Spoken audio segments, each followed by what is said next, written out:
चलो।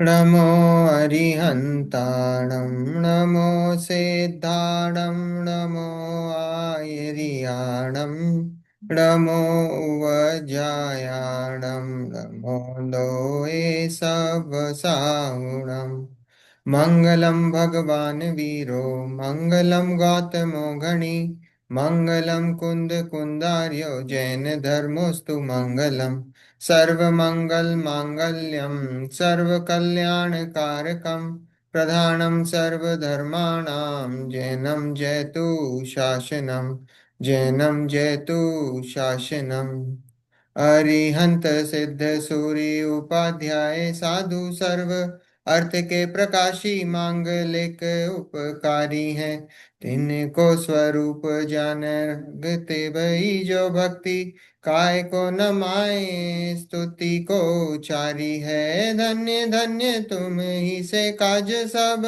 आज भय कर जोर बारंबार वंदे ना हमारी है मंगल कल्याण सुख ऐसो हम चाहते हैं हो मेरी ऐसी दशा जैसी तुम धारी है हो मेरी ऐसी दशा जैसी तुम धारी है मंगलमय मंगल करण वीतराग विज्ञान नमो ताहि जाते भय अरहंतादि महा करि मंगल करियो महा ग्रंथ करण को काज जाते मिले समाज सब पावे निज पद राज। उपादान निमित्त की चिट्ठी बनारसी दास जी द्वारा रचित लेख। उसकी चर्चा हमने प्रारंभ करी थी और इसमें उपादान निमित्त की कुछ अलग प्रकार से चर्चा है। वैसे तो हम निमित्त उपादान की जो चर्चा देखते हैं मोस्टली आगम के परिप्रेक्ष्य में देखते हैं और यहाँ पे जो उपादान निमित्त की जो चर्चा है वो अध्यात्म के परिप्रेक्ष्य में है ना।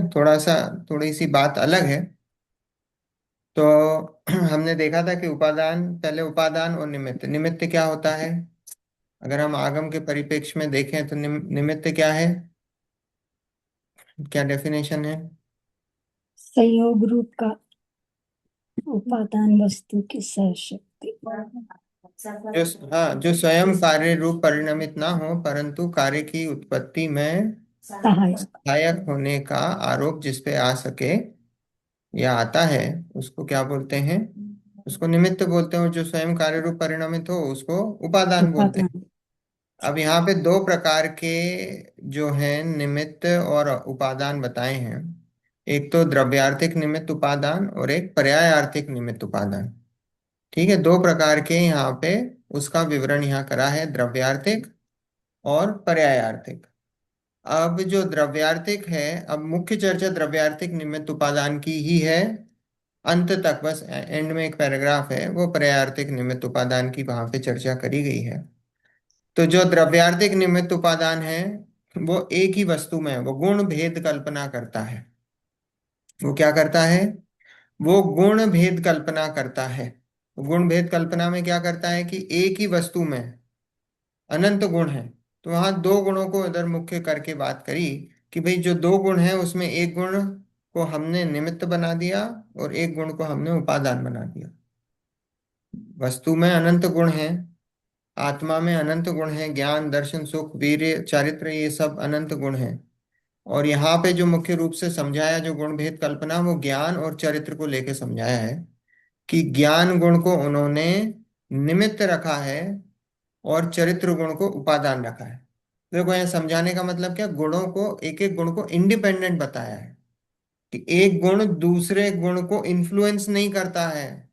कि ज्ञान गुण चरित्र गुण को इन्फ्लुएंस नहीं करता और चरित्र गुण ज्ञान गुण को इन्फ्लुएंस नहीं करता, दोनों अपना अपना काम स्वयं करते हैं। ऐसा नहीं है कि किसी को सम्यक दर्शन हो गया, हम ऐसा बोलते हैं कि सम्यक दर्शन हुआ तो उसी समय सम्यक ज्ञान होता है। हम उसको बोलते हैं ना सम्यक दर्शन और सम्यक ज्ञान में समय भेद नहीं है। तो उसका मतलब ये नहीं कि दर्शन गुण ने कुछ ज्ञान गुण को करा हो उसका कुछ काम, ऐसा नहीं। वो दोनों अपने इंडिपेंडेंट है। वो निमित्त नैमित्तिक संबंध है कि वो एक ही समय हुए हैं, एक दूसरे का काम नहीं कर रहे हैं वो। दर्शन गुण अपने आप में स्वतंत्र है, वो उसका काम करता है। ज्ञान गुण स्वतंत्र है, वो उसका काम करता है। और चरित्र भी आंशिक प्रकट हुआ उसी समय, तो वो चरित्र गुण अपना चरित्र गुण काम कर रहा है। ठीक है। तो यहाँ पे ये बात यहाँ पे बताना चाहते हैं। तो यहाँ पे बताया कि गुण भेद कल्पना करता है, और जो पर्यायार्थिक निमित्त है वो परयोग कल्पना करता है, मतलब वो दो वस्तुओं में करता है, जो हम सामान्य रूप से समझते ही हैं। है ना? कि अग्नि जली तो भाई अग्नि जली, तो उसमें निमित्त क्या हुआ? कि भाई वो लाइटर निमित्त हुआ, या माचिस निमित्त हुई, या कोई उसमें पेट्रोल डाला जो डाला, तो वो उसमें वो निमित्त हुआ। है, तो वो वो क्या हुआ? दो वस्तुओं में। प्रयोग कल्पना क्या है? कि दो अलग अलग वस्तुओं में निमित्त उपादान वो संबंध स्थापित करता है। तो वो प्रयोग कल्पना, और उसकी चर्चा एंड में बस एक पैराग्राफ में है। बाकी तो मुख्य रूप से जो गुण भेद कल्पना है उसकी चर्चा यहाँ पे हुई है। फिर उन्होंने बताया कि गुण भेद कल्पना में चार बातें बताई उन्होंने। चार बातें कौन कौन सी गति, बताई? गति, किसी को याद शक्ति, है? जाति और हम्म। सत्ता। हाँ, बहुत अच्छे। गति, शक्ति, जाति और सत्ता, ये चारों न्यारे न्यारे हैं। गति न्यारी न्यारी, शक्ति न्यारी न्यारी, जाति न्यारी न्यारी, और सत्ता न्यारी न्यारी। ये चार बातें बताई थी। गति मतलब, गति में क्या लेना हमको? गति मतलब क्या? परिणमन। गति मतलब परिणमन। शक्ति मतलब उसका कार्य, शक्ति। और जाति मतलब उसकी क्वालिटी। और सत्ता मतलब उसका अस्तित्व। तो उनमें बताया, चार बातें बताई उनमें, कि गति, शक्ति, जाति और सत्ता। अभी गुण भेद उसकी चल रही है ये किसकी बात चल रही है? गुण भेद कल्पना निमित्त उपादान, एक ही वस्तु में गुण भेद कल्पना, उसमें निमित्त उपादान स्थापित करा है। तो उसमें निमित्त उपादान में चार बातें बताई हैं उन्होंने: गति, शक्ति, जाति और सत्ता। ये गति न्यारी न्यारी, शक्ति न्यारी न्यारी, जाति न्यारी न्यारी और सत्ता न्यारी न्यारी। गति मतलब परिणमन, शक्ति मतलब उसका कार्य, जाति मतलब उसकी क्वालिटी, और सत्ता मतलब उसका अस्तित्व। ये चारों न्यारी न्यारी बताई हैं।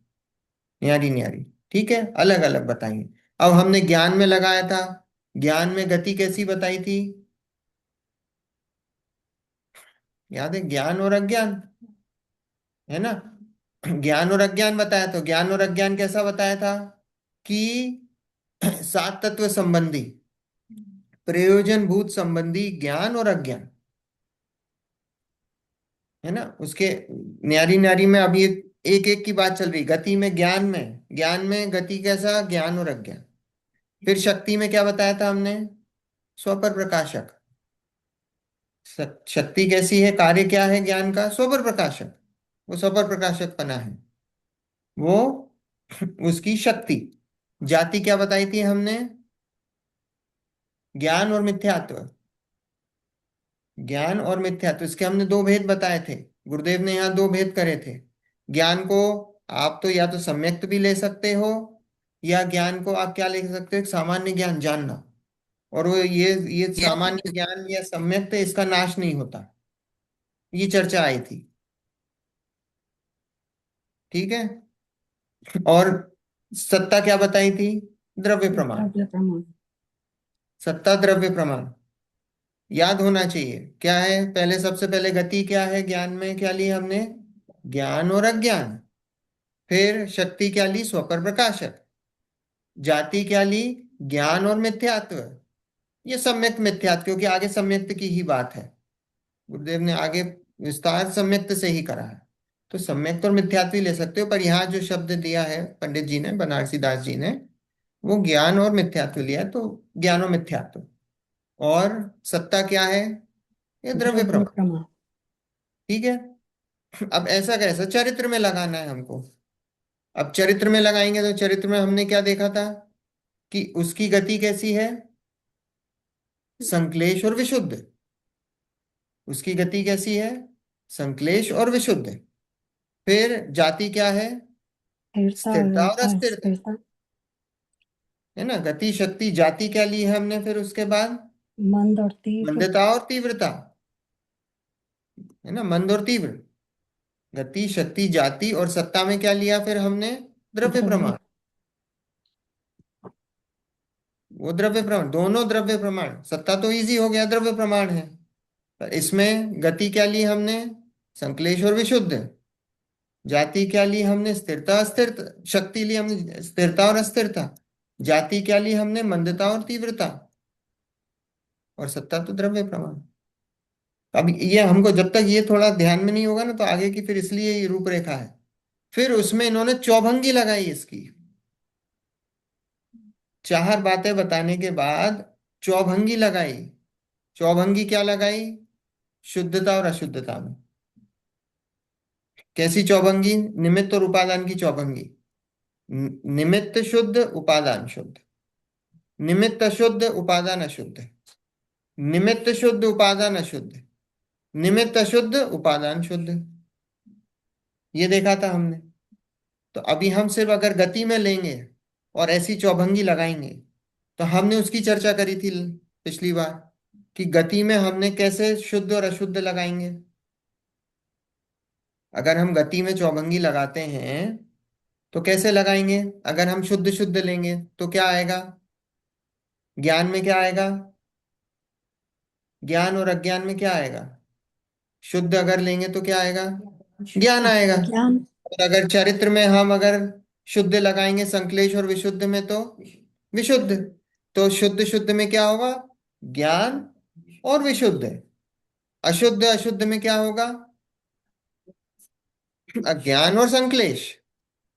अज्ञान और संक्लेश। फिर हम लेंगे शुद्ध और अशुद्ध, निमित्त अशुद्ध निमित्त शुद्ध और उपादान अशुद्ध। तो निमित्त शुद्ध क्या है? ज्ञान। और उपादान अशुद्ध क्या है?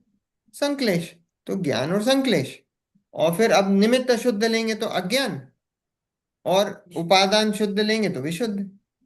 हमने ये चर्चा करी थी। अब हमने ये चर्चा करी थी कि भाई शुद्ध शुद्ध है, तो शुद्ध शुद्ध कौन कौन से गति के जीवों को हो सकता है? शुद्ध शुद्ध है जिसका उपादान भी शुद्ध है और निमित्त भी शुद्ध है। निमित्त शुद्ध और उपादान शुद्ध कौन कौन से? हम्म चारों ही गतियों के जीवों में होगा। अब इंद्रियों पे आते हैं, तो शुद्ध और शुद्ध किस किस में होगा? एक इंद्री, दो इंद्री, तीन इंद्री, चार इंद्री, पांच इंद्री। पांच हम्म इंद्रिय। विचार करो। शुद्ध है उपादान निमित्त। और हमने निमित्त शुद्ध बोला है। निमित्त शुद्ध की डेफिनेशन क्या बोली हमने? ज्ञान की शुद्धता क्या है? कि वो सात तत्वों का, प्रयोजनभूत तत्वों का विचार कर सकता है। तो सिर्फ संगी पंचेंद्री है। तो सिर्फ संगी पंचेंद्री को ही शुद्ध शुद्ध होगा। अगर गति तो चारों गतियों में है, क्योंकि चारों गतियों में संगी पंचेंद्री हैं। लेकिन इंद्रियों की जब बात करेंगे तो सिर्फ संगी पंचेंद्री को ही शुद्ध शुद्ध हो अवस्था हो सकती है। ठीक है सिंगाई जी? पिछली बार थे कि नहीं थे? तो फिर मुश्किल है।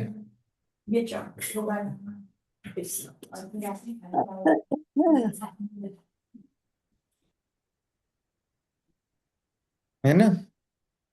फिर दूसरा हमने कॉम्बिनेशन देखा था क्या? दूसरा कॉम्बिनेशन देखा हमने शुद्ध। चल दूसरा कॉम्बिनेशन अशुद्ध अशुद्ध। अशुद्ध अशुद्ध में क्या होगा? अज्ञान और संक्लेश। अब आप बताओ, चारों गतियों में अज्ञान और संक्लेश किस कॉम्बिनेशन में बैठता है? सभी गतियों। सभी गतियों में। बताओ। सभी में बैठेगा। सभी में बैठेगा। अज्ञान और संक्लेश सभी में बैठेगा। अब इंद्रियों पे आते हैं, तो कौन कौन सी इंद्रियों पे बैठेगा? सभी में बैठेगा। हाँ, सभी में बैठेगा। है ना? तो सभी जीवों पे बैठ जाएगा, संसारी जीवों की। और ये एक समय की ही हम चर्चा कर रहे हैं कि एक समय में हमने उस जीव को देखा, तो स्नैपशॉट है वो। हमेशा मत मान लेना, क्योंकि ये हर समय चेंज होता रहता है। ठीक है, एक समय की जीव की अवस्था है, उसकी बात चल रही है। फिर हमने तीसरा ऑप्शन देखा कि शुद्ध और अशुद्ध। मतलब शुद्ध निमित्त, अशुद्ध उपादान। शुद्ध निमित्त क्या है? ज्ञान और संक्लेश। तो ज्ञान और संक्लेश कौन कौन से गतियों के जीवों को होगा? ज्ञान और संक्लेश सभी ज्ञान और जीवों। अभी कौन सी गतियों की?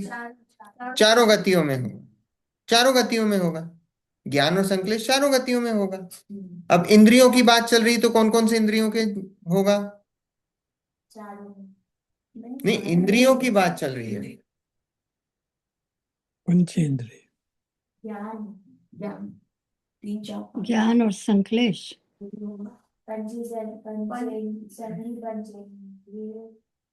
हाँ, संगी पंचेंद्रिय को होगा, क्योंकि ज्ञान बोला ना निमित्त। तो ज्ञान निमित्त जब बोला तो ज्ञान निमित्त कब होगा? कि जो सात तत्वों का विचार कर, प्रयोजनभूत तत्वों का विचार कर सके। तो प्रयोजनभूत तत्वों का विचार सिर्फ संगी पंचेंद्रिय कर सकता है। तो जहां निमित्त शुद्ध है वो सिर्फ संगी पंचेंद्रिय की ही बात है। अब उपादान शुद्ध की बात जहां चल रही है, उपादान शुद्ध चारों गतियों में सभी जीवों को, सारे पांचों इंद्रियों के जीवों को हो सकता है। उपादान शुद्ध मतलब उपादान या चरित्र को लेना। उपादान किसको बनाया है? चरित्र को बनाया है। निमित्त ज्ञान को बनाया है। ठीक है, निमित्त ज्ञान को बनाया है और उपादान चरित्र को बनाया है। हम उल्टा भी बना सकते हैं, पर यहाँ पंडित जी ने समझाया कैसा है। निमित्त ज्ञान को बनाया है और उपादान चरित्र को बनाया। तो अभी यहाँ पे जो ज्ञान और चरित्र के संबंध में चर्चा चल रही, तो शुद्ध उपादान मतलब शुद्ध चरित्र। शुद्ध चरित्र मतलब यहाँ पे शुद्ध मतलब संक्लेश और विशुद्ध वाली बात है। तो जो विशुद्ध की विशुद्धता है वो चारों गतियों के जीवों को और पांचों इंद्रिय के जीवों को हो सकती है। अगर विशुद्धता नहीं हो तो जीव कभी निगोद से बाहर ही नहीं है। आपने देखा ना, जीव दो इंद्रिय से तीन इंद्रिय कैसे बनते? विशुद्धता होगी तभी तो बनता है ना। बिना उसके कैसे बनेगा? हम भी निगोद से निकले तो कैसे निकले हैं? अगर परिणामों में विशुद्धता नहीं होगी तो आप निगोद से निकल ही नहीं सकते हैं। इसका मतलब एक इंद्रिय जीवों को भी परिणामों में विशुद्धता होती है। जो चीज हमेशा निगोद में रहने वाला है। तो उनकी ऐसी विशुद्धता, उनकी वैसी विशुद्धता नहीं होती कि नहीं निकल पाए। विशुद्धता तो होती है, पर वैसी नहीं होती कि वो उस एक इंद्रिय से निकल पाए। ऐसा है। ठीक है, बहुत हम तो ये मान के चलो निगोद तो ठसा ठस भरा हुआ है। निगोद राशि कितनी है? अनंतानंत है। इस रूम में निगोद राशि कितनी है? अनंतानंत है। ये जो सूक्ष्म निगोदिया जीव है ना, जो सूक्ष्म निगोदिया जीव है वो ठसा ठस भरे हुए हैं। और उसकी हिंसा की कोई बात ही नहीं करता है, क्योंकि उसकी हिंसा आप रोक ही नहीं सकते। सूक्ष्म निगोदिया जीवों की हिंसा की तो चर्चा ही नहीं है। ये तो सब बादर जो निगोदिया जीव है ना उनकी चर्चा करते हैं हम लोग तो, जो बादर शरीर के हम्म। आश्रय से रहते हैं। सूक्ष्म निगोदिया तो ठसा ठस भरे हुए हैं इस ब्रह्मांड में। भरा मतलब ठसा ठस भरा हुआ है। इतने हैं, और उसमें से कितने जीव हैं जो अभी तक निकले ही नहीं है, निगोद राशि ही नहीं छोड़ी है। हम्म। तो हम कितने, हम सोचो कि हमारा भाग्य कितना जोरदार है। संगी पंचेंद्रिय, जैन जैन धर्म मिला हमको सुनने। ये जिनवाणी सुनने मिली, बहुत अचरज की बात है। और मनुष्य भाव किस लिए मिला? हम्म पैसा कमाने। खुद का कल्याण करने मिला है। वास्तव में देखा जाए खुद का, ये तो अपना कल्याण करने के लिए मिला है। वो कहाँ से आए? अधिकतर हम लोग सब पंचम काल का जीव कहाँ से आया है? नरक से आया है। और नरक में तड़पते थे, अभी याद नहीं है? अभी याद नहीं है नरक में तड़पते थे कि कब यहां से निकलें और अपना कल्याण करें। देखो, नरक से निकल के यहाँ आए ना, इसका मतलब परिणाम बहुत अच्छे विशुद्ध करे होंगे। कोई जिनवाणी सुनने मिल रही, मतलब ये मान के चलो बहुत उच्च कोटि के परिणाम करे होंगे। बहुत ऊंचे परिणाम करे होंगे अगर नरक से आए हैं तो, है ना। नरक से आए हैं तो बहुत, जहां से भी आए हो परिणाम तो अच्छे करे ही होंगे। नरक से भी आए हो, त्रियन से भी आए हो, मनुष्य से जहां से भी आए हो, परिणाम तो बहुत ऊंचे रखे होंगे, हाई क्वालिटी के। तभी ये जिनवाणी सुनने का अवसर मिला, और जिनवाणी सुनते समय परिणामों की विशुद्धता बनी। नहीं तो जिनवाणी ऐसी थोड़ी ग्रहण होती है। जब तक परिणाम में विशुद्धता नहीं हो, जिनवाणी समझ में थोड़ी आती है। क्यों? क्योंकि अभी समझने बैठे और परिणाम थोड़े से इधर उधर विचलित हो, यहाँ बैठे बैठे भी लोग कहीं कहीं घुमाते हैं। आ जाता है ना याद, कोई बैठे बैठे कल का कुछ ऑफिस का याद आ गया, आ जाता है। कल मुझे ये काम करना है, वीकेंड ये करना है। कुछ ना कुछ याद आ जाता है। तो यहाँ पे भी मन लगना, 1 घंटा बहुत बड़ी बात है। और ऐसा नहीं, घूमता है उसमें भी, 1 घंटे में घूमता है मन, लेकिन फिर क्या है, वो घूम के फिर आ जाता है यहाँ पे। गया भी 1 सेकंड कहीं पे विचलित हुआ भी, कहीं गया भी, तो फिर घूम के यहीं आ जाता है। इसका मतलब ये है कि सुन जो आपको जिनवाणी सुनने का आपकी रुचि है, ये जो जिनवाणी सुनने की रुचि है, यही अपने आप में बहुत बड़ी बात है। पंचम काल के जीवों को जिनवाणी सुनने की रुचि नहीं होती है। आत्मा शब्द से ही एलर्जी होती है। पंचम काल के ऐसे जीव होते हैं। तो मतलब परिणाम में विशुद्धता है, अपनी भी है। पर अब देखो आगे जो चर्चा है, अब इस विशुद्धता का क्या काम है। अभी देखो इतनी विशुद्धता की तो बात हुई, अब बात आगे बढ़ाते हैं अपन। कहाँ से मार्क करा हुआ है क्या? उसका विवरण। अच्छा, उसका उसका विवरण विवरण। है ना, उसका विवरण देखो। उसका विवरण, ज्ञान रूप ज्ञान की शुद्धता कही जाए, विशुद्ध रूप चारित्र्य की शुद्धता कही जाए, अज्ञान रूप ज्ञान की अशुद्धता कही जाए, संक्लेश रूप चारित्र्य की अशुद्धता कही जाए। अब उन्होंने वो चार जो बात बताई थी, जो चौभंगी बताई थी, उसकी चर्चा यहाँ पे, उसके विवरण यहाँ करा है। अब आगे विचार सुनते हैं। अब उसका विचार सुनो। मिथ्यात्व अवस्था में किसी समय जीव का ज्ञान गुण ज्ञान रूप होता है, तब क्या जानता है। अब देखो, मिथ्यात्व अवस्था में, अभी मिथ्यात्व अवस्था, मिथ्यात्व अवस्था मतलब जो जीव मिथ्यात्वी है उसकी चर्चा चल रही है। सम्यक दर्शी जीवों की चर्चा नहीं है, जो मिथ्यात्वी है उसकी चर्चा चल रही। मिथ्यात्व अवस्था में किसी जीव का ज्ञान गुण ज्ञान रूप होता है, इसका मतलब क्या हुआ कि वो विचार करता है तत्वों के बारे में। अब उसकी चर्चा चल रही है। बात आई समझ में क्या? कि किसी समय जीव का ज्ञान गुण ज्ञान रूप होता है, ज्ञान रूप। मतलब उसका ऐसा समय आया कि उसने 7 तत्व के बारे में विचार करा, प्रयोजनभूत तत्वों के बारे में उसका विचार करने का परिणाम हुआ। अब उसकी बात चल रही कि ज्ञान गुण ज्ञान रूप होता है, तब क्या जानता है। ऐसा जानता है कि लक्ष्मी, पुत्र, कलत्र इत्यादि मुझसे न्यारे हैं, हम्म, कि जो पर वस्तु हैं वो मुझसे न्यारी हैं। प्रत्यक्ष प्रमाण, मैं मरूंगा, ये यहीं ही रहेंगे, ऐसा जानता है। बोले प्रत्यक्ष ही दिखाई देता है कि ये जो सारा, ये जो पैसा वैसा इकट्ठा करते हो ना, जो जिसके पीछे पागल हुए हुए हो, वो क्या है, वो तो सब यहीं छूट जाएगा। प्रत्यक्ष प्रमाण है कि मैं तो मर जाऊंगा, और बोले ये सब यहीं रहेंगे। तो ये मुझसे न्यारे हैं। अगर अगर मेरे साथ, अगर मेरे में ही होते तो ये मेरे साथ जाते, मेरे होते तो मेरे साथ ही जाते ना। ऐसी व्यवस्था नहीं है अपने यहाँ। व्यवस्था है कि सिंह जी बैंक अकाउंट लेके जाओगे क्या, चेकबुक लेके जाओगे? हम्म ऐसी व्यवस्था थोड़ी है। अगले भाव में ऐसी कोई व्यवस्था नहीं है कि लेके जाएं। ऐसी कोई व्यवस्था, तो यहाँ बोले कि साक्षात प्रत्यक्ष प्रमाण है, मैं मरूंगा ये यहीं रहेंगे, ऐसा जानता है।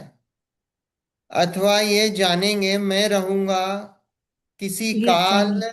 इसमें मेरा एक दिन वियोग है, ऐसा जानपना मिथ्या दृष्टि को होता है। कैसा होता है? ये मिथ्या दृष्टि सोचता है ऐसा। कैसा सोचता है? कि भाई ये चले जाएंगे मैं रहूंगा। संयोग है, उसका वियोग भी होता है। पैसा आया है, चला भी जाता है।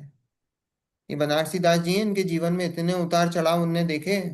इतने उतार चढ़ाव देखे, तीन तीन शादियां हुई, आठ आठ बच्चे हुए, खूब पैसा कमाया, खूब धन कमाया, फिर जमीन जमीन पे आ गए। तो ऐसा कई बार हुआ। ये सब क्या है? पुण्य पाप का ही तो खेल है। हम्म। आठ आठ बच्चे, एक भी नहीं रहा। तीन तीन शादियां हुई, एक भी तीनों बीवियां नहीं रही। ये इनके सब सामने हुआ। धन कमाया खूब, धन का नुकसान हो गया। तो ये सब लिखा है कि अथवा ये जाएंगे मैं रहूंगा, किसी काल इसमें मेरा एक दिन वियोग है, ऐसा जानपना मिथ्या दृष्टि को होता है, सो तो शुद्धता कही जाए। तो बोले ये ऐसी शुद्धता उसको होती है, विशुद्धता, जब वो भेद विज्ञान कर रही है। ये सब क्या है? भेद विज्ञान है ना। तो ये भेद विज्ञान कर रहा है, पर से भेद विज्ञान कर रहा है। तो बोले ऐसा जानपना मिथ्या दृष्टि को होता है, सो तो शुद्धता कही जाए, परंतु यह सम्यक शुद्धता नहीं है। बोलो देखो ये क्या है। अब ये भेद विज्ञान तो कर रहा है, पर बोले वो क्या है? वो सम्यक शुद्धता नहीं है, गर्भित शुद्धता है।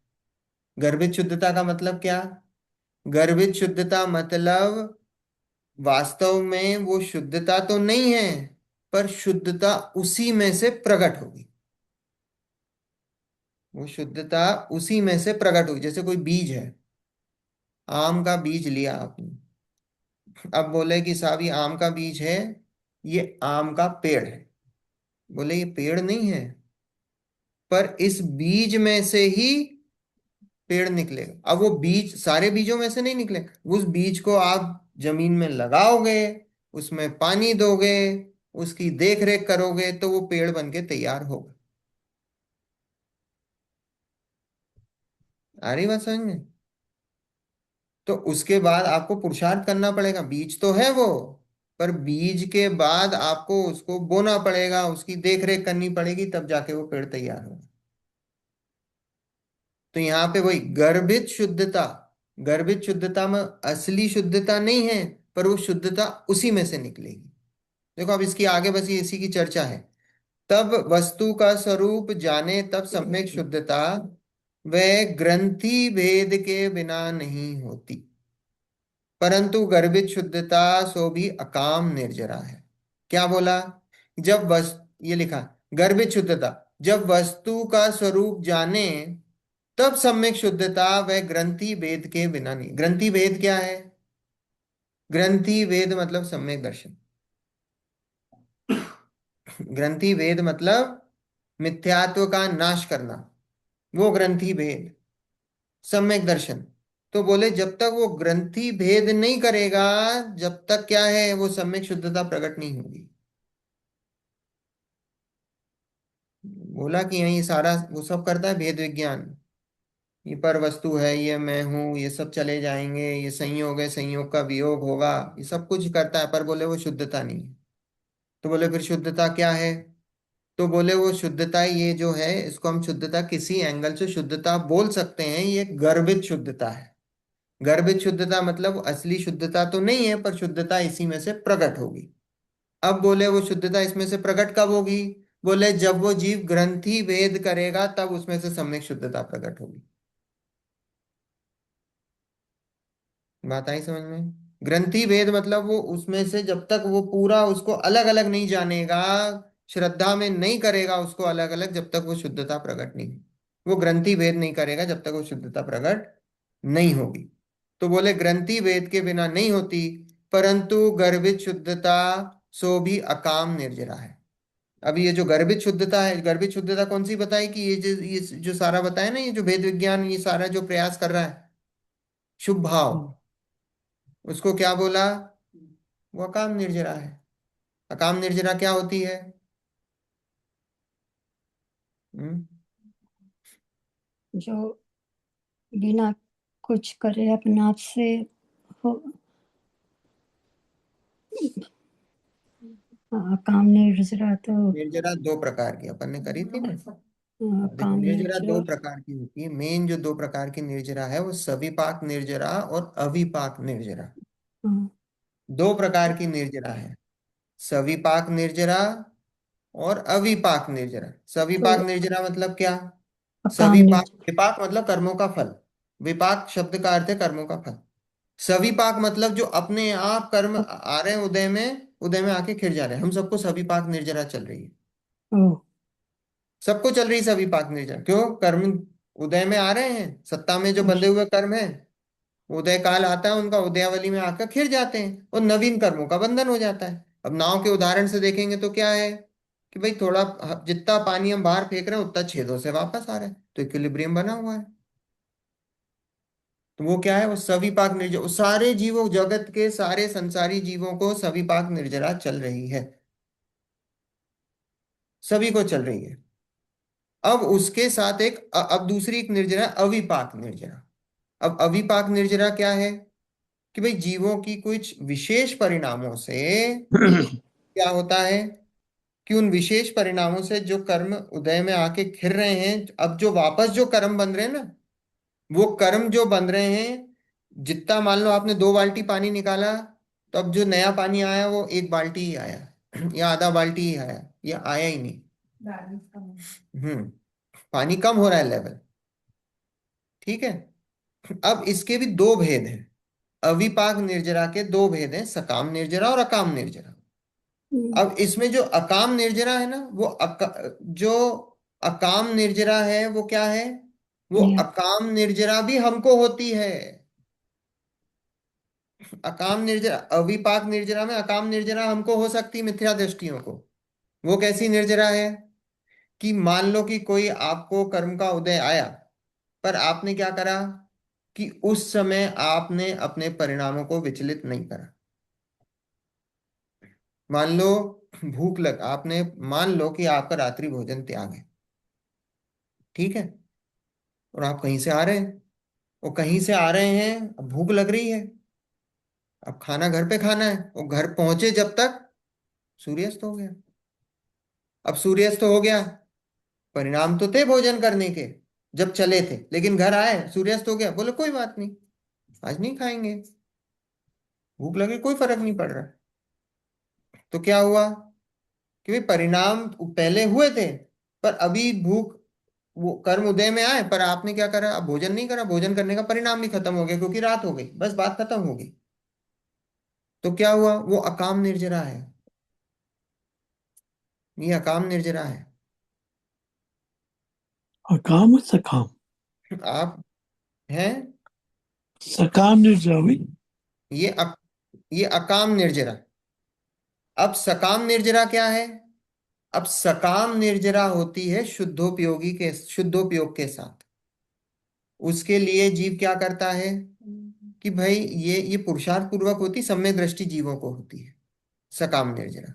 हम्म, वो शुद्धोपयोग के साथ होती है। काम ये ना किसी, सकाम मतलब आप उसके लिए कोई पुरुषार्थ कर रहे हो। अकाम मतलब उसके लिए अब ये हुआ कि होना हो गया वो, और हमने उसमें अपने परिणाम विचलित नहीं करे, तो वो अकाम निर्जरा। तो वो तो फिर वो तो सभी पाक में चला जाएगा। वो तो सभी पाक में चला गया क्योंकि परिणाम विचलित हो रहे हैं।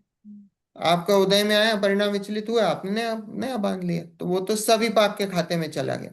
अविपाक के खाते में जो बंधता है, या तो वो कम बनता है, और या तो वो ऐसा बनता है कि वो पुण्य का संचय ज्यादा करता है, तो वो अविपाक के खाते में जाता है। तो अविपाक के खाते में जा रहा है, तो अविपाक के दो भेद कर दिए हमने, सकाम और अकाम। और अकाम निर्जरा हम लोग भी कर रहे हैं, होता है ऐसा। तो वही कभी हमने कोई ऐसा कोई कर्म का उदय आया और हमने बड़े, उससे कोई फर्क नहीं पड़ा हमको, तो वो अकाम निर्जरा। और सकाम निर्जरा तो सिर्फ सम्यक दृष्टियों को ही होती हम्म, है ना, वो सकाम निर्जरा है।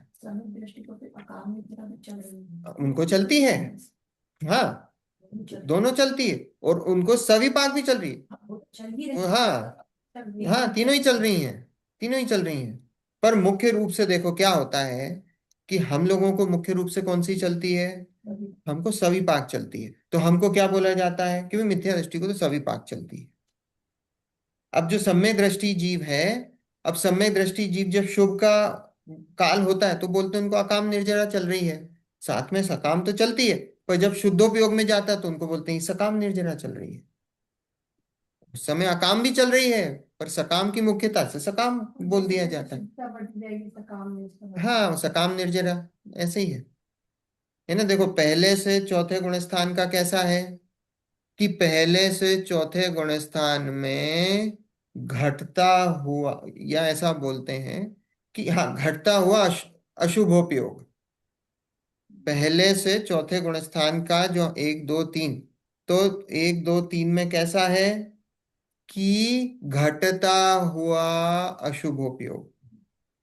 चौथे से छठे गुण स्थान में क्या बोलते हैं, बढ़ता हुआ शुभोपयोग। चौथे से छठे गुण स्थान में बोलते हैं बढ़ता हुआ शुभोपयोग। और सातवें से 10वें गुण स्थान या 12वें गुण स्थान बोलेंगे, 12वें गुण स्थान तक तो बढ़ता हुआ शुद्धोपयोग। ये ऐसे गुण स्थान, घटता हुआ अशुभोपयोग, पहले से तीसरा, चौथे से छठा बढ़ता हुआ शुभोपयोग, और फिर सातवें से 12वां हो गया बढ़ता हुआ शुद्ध शुद्ध शुद्धोपयोग। ये ऐसे गुण स्थान ऐसे भी डिवाइड करे हुए हैं।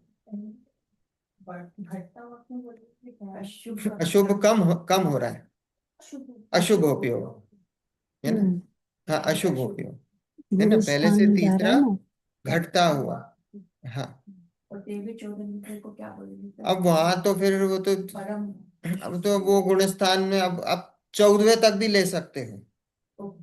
7वें से 14वें तक बढ़ता हुआ शुद्धोपयोग। अगर योग की बात करेंगे तो योग 13वें और 14वें में है, तो वहां फिर 14वें में योग का भी अभाव हो गया, तो उस हिसाब से बोल दिया जाएगा बढ़ता हुआ शुद्धोपयोग। ऐसा है ना, अपेक्षा अपेक्षा का कथन। मयूर तो जी यहाँ क्या बोला, मेरा अकाम निर्जरा मेरा समझ में आई। अकाम निर्जरा, अभी 6 डाले ना।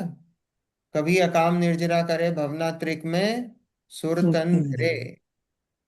अकाम निर्जरा से क्या होता है, भवनात्रिक, भवनात्रिक मतलब देवगति मिलती है, देवगति मिलती है। भवनवासी अंतरवासी, है ना। ये सब मयूर जो भी। जी मेरा एक क्वेश्चन है।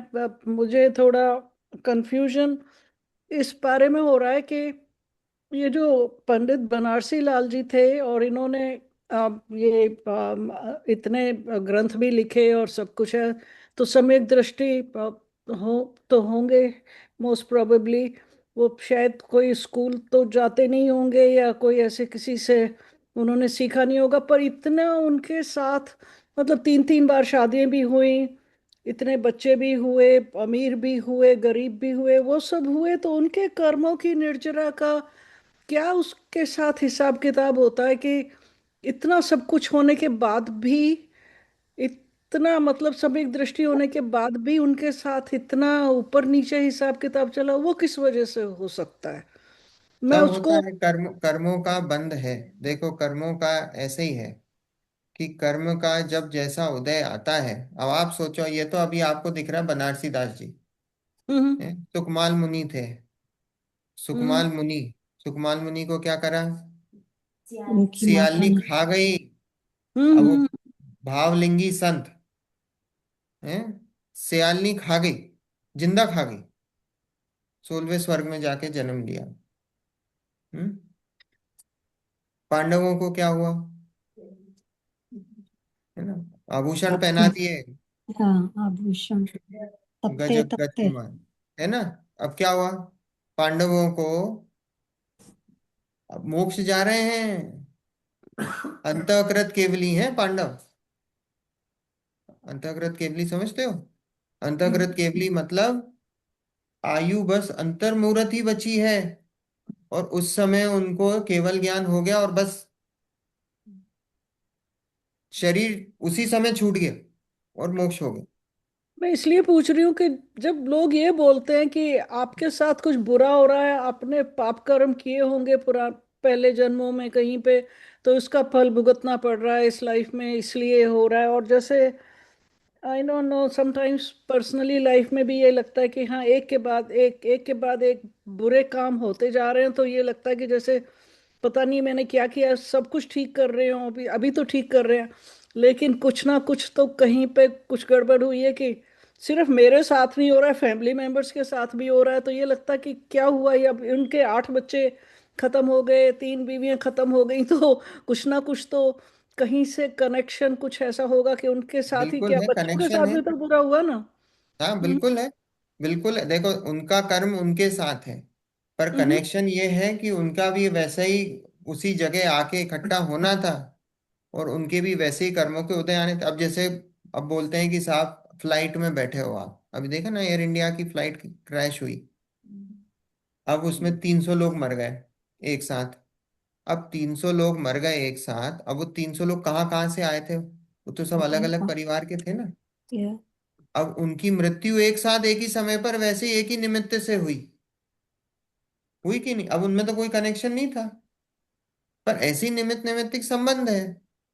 अब ये तो हमको 300 लोग दिख रहे हैं, जगत में हर समय अनंत जीव, अनंत जीव मर रहे हैं। नहीं, वो मर रहे हैं तो कि? अब आलू का देखो, लेकिन आलू में एक आपने आलू को, आलू का कहने में आता है जमीकंद, ले लो कोई भी जमीकंद खाया आपने, एक समय में आपने उबाला उसको, तो कितने जीवों को एक साथ एक समय में उनका घात हुआ? अनंत अनंत जीवों का घात हुआ। तो बोले उनमें क्या कनेक्शन? बोले अब कनेक्शन क्या है, वो ऐसे ही उनका निमित्त निमित्तिक संबंध है।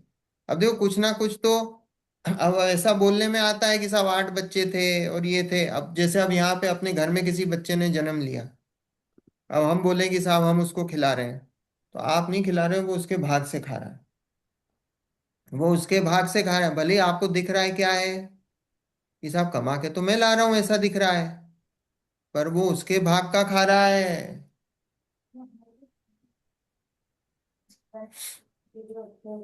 वो तो हो जाते हैं, उसमें क्या उतार चढ़ाव में क्या है? उतार चढ़ाव का क्या है? देखने अपने को तो साक्षात अभी देखने में आता है। अभी आपने देखा वो गौतम सिंघानिया के पिताजी, आप जानते हो उसको, रेमंड वाला हम्म। है। वो रेमंड वाले कितने, उसका उसका उसने अपना सारा, वो रिटायर हुआ, उसने सब पैसा अपने बच्चे के नाम कर दिया, हजारों करोड़, और उसने अपने पिताजी को बाहर निकाल दिया। हम्म। वो दर दर की ठोकरें खा रहा था उसका पिताजी। हजारों करोड़, रेमंड का मालिक गौतम सिंघानिया के पिताजी, जिसने पूरा एम्पायर खड़ा करा।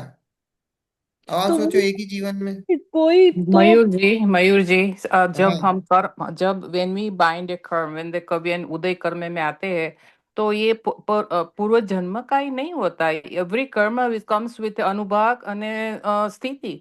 सो उसका अबाधा काल होता कर है। अब या तो उसका तो कितने अनंत साल जन्म पहले का भी कर्म आ जाता है ना। ऐसा नहीं कि बिल्कुल पूर्व जन्म बिल्कुल का ही होता है कि क्या बिल्कुल किया हुआ बिल्कुल। पूर्व जन्म ने। It it comes from like अनंत धर्म। पहले तो हम तो जन्म हाँ मरण करते ही रहते हैं ना, तो we don't know which this karma when he bound this बिल्कुल। कर्म। तो 70 कोड़ा कोड़ी सागर है मिथ्यात्व कर्म का। तो जैसे है ना, दर्शन रेमंड मोहिनी। रेमंड वालों का अगर देखते हैं आप, तो कुछ ना कुछ उन्होंने कभी कुछ किया होगा कि इतनी उनको शोहरत भी मिली, इतना पैसा भी मिला, और फिर इतने गरीब भी हो गए कि वो बिल्कुल। दर दर की ठोकरें खा रहे हैं, चाहे उनके बेटे ने निकाला हो या खुद ने खोया हो। पुण्य तो पुण्य था, पुण्य क्षीण हो गया। पुण्य का उदय था जब तक आपको जगत पूछ रहा था, और जब हम्म। पुण्य क्षीण हो गया तो आप दर दर की ठोकरें खा रहे हैं।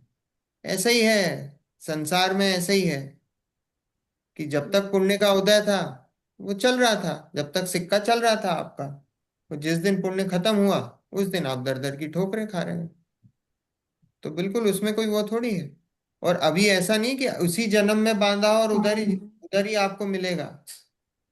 वो तो हो सकता है आपने 100 जन्म पहले, 200 जन्म पहले, 2000 जन्म पहले, 10,000 जन्म पहले कोई कर्म बांधा हो, 10 करोड़ जन्म पहले कर्म बांधा हो, उसका फल अब मिल रहा है। हम्म। क्यों? क्योंकि 70 कोड़ा कोड़ी सागर मिथ्यात्व ये दर्शन मोहिनी का, चरित्र मोहिनी का 30 कोड़ा कोड़ी सागर। मतलब आप सोचो कि कितना पहले बांधा हुआ कर्म अब उदय में आ सकता है। हाँ, हाँ, उदीर्णा हो जाती है, ये सब बनती है स्थितियां। उदीर्णा हो बट जाए किसी की, उत्कर्षण अपकर्षण, ये कांस्टेंट चलते रहते हैं। मयूर जी, अपकर्षण। एक और बात बोलनी है कि हमको ऐसा लगता है ये दुख, जब साधक जीव है उसको ये दुख नहीं लगता, वो तो उदय को देख के बस जैसे ऐसे जीते रहते हैं। हमको लगता है कि इतना बच्चा मर गया, वो दो इतनी शादी हुई, वो ये दुख ही उस साधक जीव है उसकी नजर में ये कोई दुख ही नहीं है। ये तो जस्ट बिल्कुल उदय आते हैं, देखते हैं ना, जस्ट ज्ञाता दृष्टा ही रहते हैं हर समय पर। वही है ना, अविपाक निर्जरा है वो, क्या है वो तभी ऐसे ही परिणामों से होती है नहीं, ये पुरुषार्थ वाले परिणामों से ही ये सकाम निर्जरा होती है। Okay, देखो, अब thank you. सकाम अकाम इतनी चर्चा हो गई अपनी, आगे। उसी जीव को किसी समय ज्ञान गुण अजान रूप है, गहल रूप के उससे केवल बंध है। अब उसी जीव को, मतलब वही मिथ्यात्वी जीव को, क्या किसी समय ज्ञान गुण अजान रूप है, गहल रूप है, उससे केवल बंध है। मतलब अब उसको वो जो जो ज्ञान गुण का जो परिणमन था वो कैसा आ रहा है, अज्ञान रूप आ रहा है। तो उससे क्या होगा, निर्जरा नहीं होगी, अब उससे बंध ही होगा।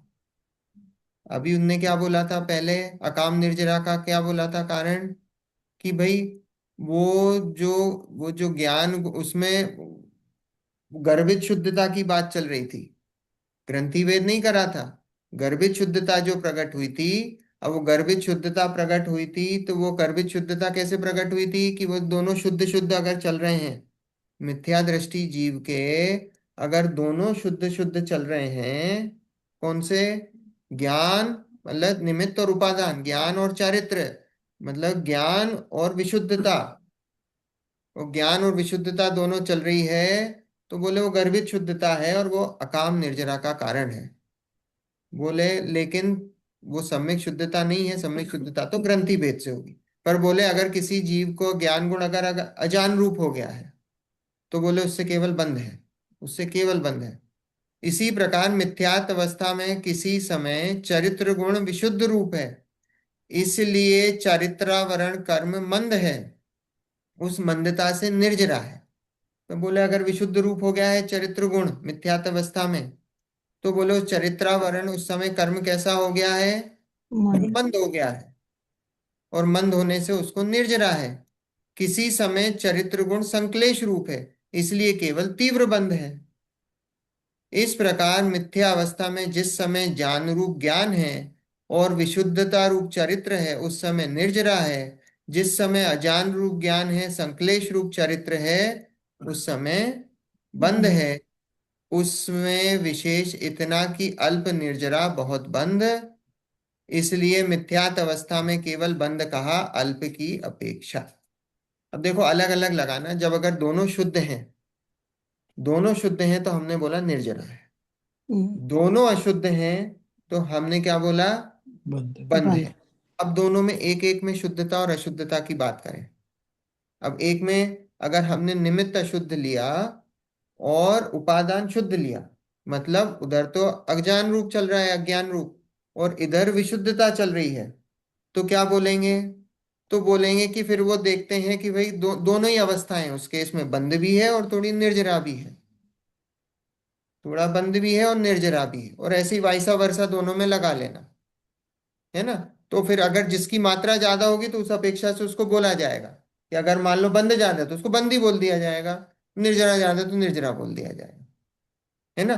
पर मिथ्यात अवस्था में है, क्योंकि देखो अगर अजान रूप है, और अजान रूप है तो अगर उसकी थोड़ी बहुत निर्जरा भी है तो उसको बंद ही बोला जाता है, उसको निर्जरा के खाते में नहीं लिया जाता है। ऐसा है, अजान रूप अवस्था में तो वो बंद ही की कैटेगरी में चला जाता है, ऐसा है। अजान रूप का क्या मतलब होगा? ज्ञान रूप मतलब यहाँ पे लेना है कि जो प्रयोजनभूत तत्वों के बारे में वो विचार कर सके, वो विचार करता है, वो हम्म। ज्ञान रूप अवस्था है। जो भेद विज्ञान कर रहा है, जो प्रयोजनभूत हम्म। तत्व है उसके बारे में विचार कर रहा है, वो ज्ञान रूप अवस्था है। ठीक वो है, वो मिथ्या ज्ञान रूप दृष्टि है। को भी हो सके। यहाँ मिथ्या दृष्टि की ही बात चल रही है, हम्म। बात ही मिथ्या दृष्टि की चल रही है यहाँ। ठीक है, उसी की बात चल रही है। देखो, जैसे किसी पुरुष को नफा थोड़ा टोटा बहुत, टोटा मतलब नुकसान, उस पुरुष को टोटा वाला ही कहा जाए, परंतु बंध निर्जरा के बिना जीव किसी अवस्था में नहीं है। दृष्टांत यह है कि विशुद्धता से निर्जरा ना होती तो एकेंद्रीय जीव निगोद अवस्था से व्यवहार राशि में किसके बल आता। वह तो ज्ञान गुण अजान रूप गहल रूप है, अबद्ध रूप है, इसलिए ज्ञान गुण का तो बल नहीं है। विशुद्ध रूप चारित्र के बल से जीव व्यवहार राशि में चढ़ता है। जीव द्रव्य में कषाय की मंदता होती है, उससे निर्जरा होती है, उसी मंदता के प्रमाण में शुद्धता जानना। देखो आगे, ये जो है ना पंडित जी, अभी तक तो हमने जो बात सुनी है वो बात बिल्कुल वैसी ही है, उसमें कोई वो नहीं है, पंडित जी भी उस वही बात कह रहे हैं। अभी तक हमने ये सुना है कि जो शुभ भाव है वो बंध का कारण है। अभी तक तो यही चर्चा है अपनी कि शुभ भाव क्या है, शुभ भाव बंध का कारण है। ठीक है, यहाँ पे पंडित जी जो बोल रहे हैं कि भाई जो शुभ भाव है वो हम मानते हैं बंध का कारण है, पर उस शुभ भाव में से ही शुद्धता निकलती है, क्योंकि कोई भी जीव डायरेक्ट अशुभ से शुद्ध में नहीं जाता। हम्म, ना? ध्यान से सुनना, कोई भी जीव डायरेक्ट अशुभ से शुद्ध में नहीं जाता, या उसको बीच में शुभ की सीढ़ी लेनी ही पड़ती है। जब तक वो शुभ की सीढ़ी नहीं लेगा, जब तक वो शुद्ध में नहीं जाए। वो बात भी सही है कि शुभ की सीढ़ी छोड़नी पड़ेगी तो वो शुद्ध में जाएगा, पर जब तक वो सीढ़ी नहीं लेगा तो वो शुद्ध में नहीं जाएगा। इसलिए परंपरा से शुभ को बोल दिया जाता है कि भाई वो शुद्ध का कारण है। तो यहाँ पंडित जी यही बात बताना चाह रहे हैं कि भैया ये जो बोलते हैं ना, देखो पंडित जी के साथ ये था, पंडित जी ने, बनारसी दास जी ने पहले, सबसे पहले समय सार का स्वाध्याय करा, और समय सार के स्वाध्याय करने के बाद क्या हो गया, स्वच्छंदी हो गए, हम्म, है ना, स्वच्छंदी हो गए, और शुभ और अशुभ को एक खाते में रखते थे।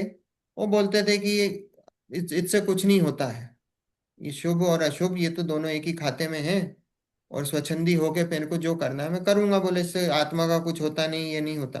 फिर ये तो बाद में उनका जब और दूसरे आगम का जब स्वाध्याय हुआ, फिर उनको वो ज्ञान पूरा बराबर बैठा कि भाई देखो ये बात भी सही है किसी अपेक्षा से, पर और दूसरी अपेक्षाएं भी हमको लगानी पड़ेंगी। तो फिर लगा के जो है उनका ज्ञान पूरा व्यवस्थित हुआ। इसलिए यहाँ पे पंडित जी ने लिखा है, उन जीवों के लिए लिखा है कि भाई जो शुभ है, वो शुभ जो है वो शुभ में से ही शुद्धता निकलेगी। वो जो बीज है ना, अब वो बीज है, वो बीज में से ही शुद्धता निकलेगी। वो जो बीज है उसी में से ही आम का पेड़ निकलेगा। वो बात पक्की है कि सारे बीजों में से नहीं निकलेगा, पर वो वो जो बीज है जिसके साथ वो पुरुषार्थ होगा, आप उसको लगाओगे, पानी दोगे, सींचोगे, उसकी देखभाल करोगे, उसी में से पेड़ निकलेगा। तो आपके पास वो शुभ का बीज तो आ गया है, ये ज्ञान का बीज आ गया है, परिणामों की विशुद्धता तो आ गई है। अब क्या करना है, तो बोले अब ग्रंथि भेद कर लो। ये चीजें हो गई आपकी, परिणामों में विशुद्धता आ गई, आपका ज्ञान संगी पंचेंद्रिय हो, सात तत्वों का विचार कर सकते हो, प्रयोजनभूत तत्वों का विचार कर सकते हो, हित अहित का विचार कर सकते हो, भेद विज्ञान कर सकते हो। तो बोले अब क्या है, अब बोले ग्रंथि भेद कर लो। आ रही बात समझ में? वो उसी भूमि पे होगा, वो उसी भूमि पे हो। देखो शुभ का, एक और यहाँ पे शुभ का एग्जाम्पल आता है कि आपने वो सर्कस वाले देखे, सर्कस पे वो जो वो नहीं करते हैं, वो नीचे नेट लगा के वो, हाँ, ट्रपीज क्या बोलते हैं, ट्रपीज आर्टिस्ट, है ना। वो इधर से उधर छलांग मारते हैं वो। अब वो छलांग मारते हैं तो वो छलांग मारते हो, कभी छूट के गिर भी जाए तो वो क्या होती है, एक नेट। नेट होती है, जाली होती है ना। तो अगर जमीन पे गिरेंगे तो क्या होगा, भाई हाथ पैर टूट जाएंगे, मरने का भी चांस है। तो यहाँ क्या है, ये जो शुभ है ना, ये क्या करता है, ये शुभ नेट के जैसा है, वो शुभ नेट के जैसा है। आप वो शुभ क्या करते हैं कि आप उस पे गिरते हो, या आप वहीं से चालू होते हो, आप उचक अगर उचकोगे और अपना पुरुषार्थ लगाओगे तो वो उसके वो जो घूमता रहता है उसको पकड़ लोगे। लेकिन लगाना, आपको अपना पुरुषार्थ लगाना पड़ेगा ऊपर जाने के लिए। वो उसके लिए आपको अपना पुरुषार्थ लगाना पड़ेगा उसको पकड़ने के लिए। अगर पुरुषार्थ नहीं लगाओगे तो वहीं रहोगे, वो जाली पे ही रहोगे, जमीन पे नहीं हो भले ही, जाली पे रहोगे। जाली पे रहोगे मतलब क्या है कि भाई थोड़ी उच्च गति मिल जाएंगी आपको, वो तो वो जाली है, वो आपको वो बेस प्रोवाइड कर रही। पर आपको उसके बाद अपना प्रयास करना पड़ेगा, वो ग्रंथि भेद है वो, कि वो अपना पुरुषार्थ करके वो उचक के उसको पकड़ना पड़ेगा। यहाँ पे अभी एक नाव का उदाहरण है, अभी वो भी आएगा, अपन देखेंगे। तो यहाँ देखो क्या बताया पंडित जी ने कि दृष्टांत, ये देखो, ये यहाँ से जैसे किसी पुरुष को नफा थोड़ा टोटा बहुत, उस पुरुष को टोटा वाला ही कहा जाए। कि भाई जिसको थोड़ा सा ही मुनाफा होता है, मान लो किसी ने दुकान चलाई, 1,000 रुपए का मुनाफा हुआ, 10,000 का नुकसान हो गया, तो आप क्या बोलोगे, नुकसान हुआ कि मुनाफा हुआ? नुकसान। नुकसान हुआ भाई, 9,000 का टोटल नेट लॉस है आपको, तो नुकसान वाला ही बोला जाएगा। तो बोले उस पुरुष को तोटा वाला ही कहा जाता है। तो ऐसे ही किसी को अगर निर्जरा 1,000 रुपए की है और बंद 10,000 का है, तो उसको क्या बोलोगे, ये बंदी हो रहा टोटे है, वाला। निर्जरा कहाँ से है?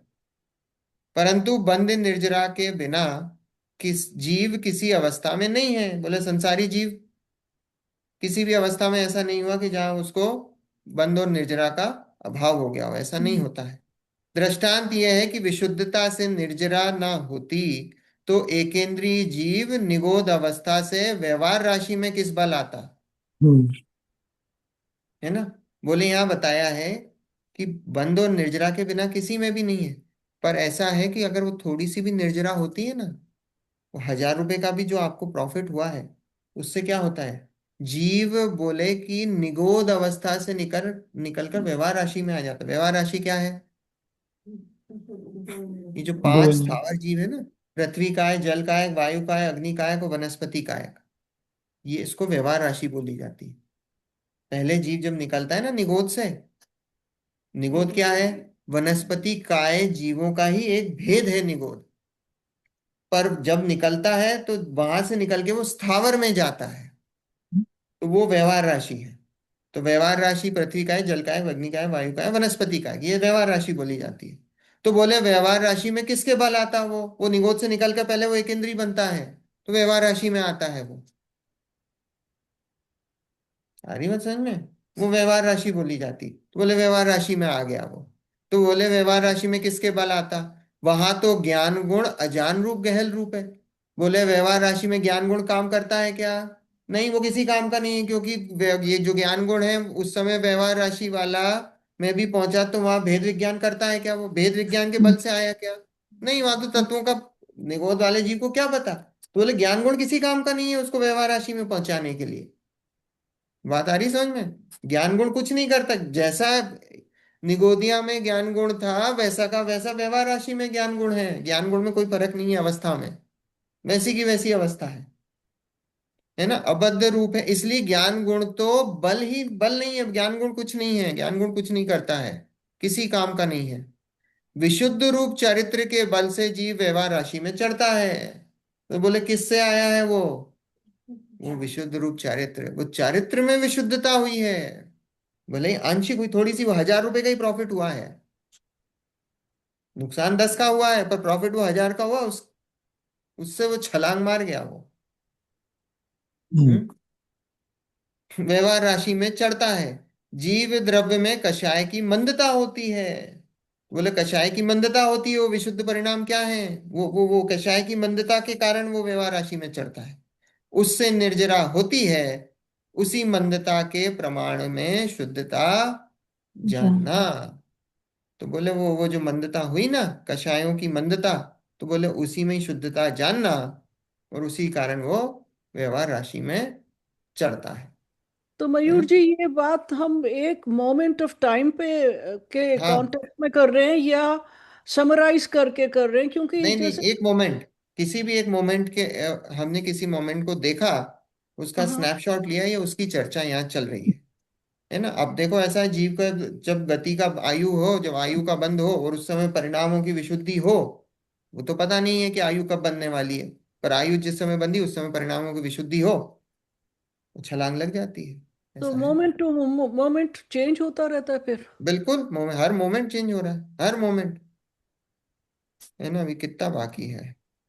तो एक 2 पेज। डेढ़ पेज में सोचा कल कोशिश करेंगे इसको समाप्त करने की, है ना, क्योंकि अगले हफ्ते से ऐसी ऐसी इच्छा है कि अगले हफ्ते से शुरू करेंगे रत्नकरण शावकाचार।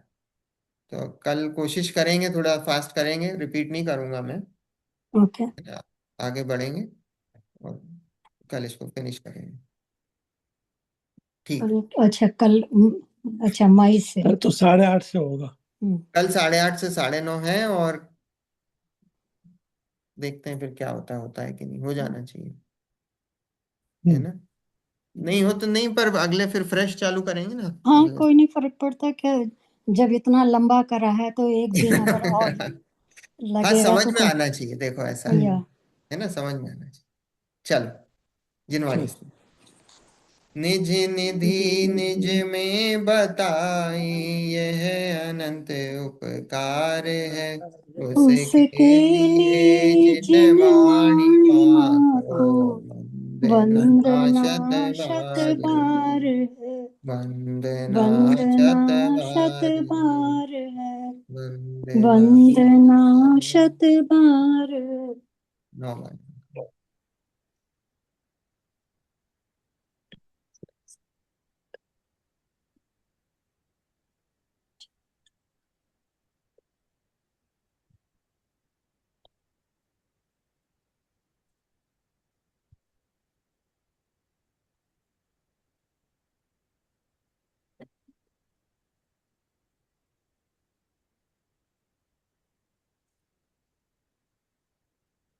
जय जिनेन्द्र। जय जिनेन्द्र एवरीवन। जय जय जिनेन्द्र। जिनेन्द्र। जय जिनेन्द्र। जय जय जनेन। जिनेन्द्र। जय जिनेन्द्र।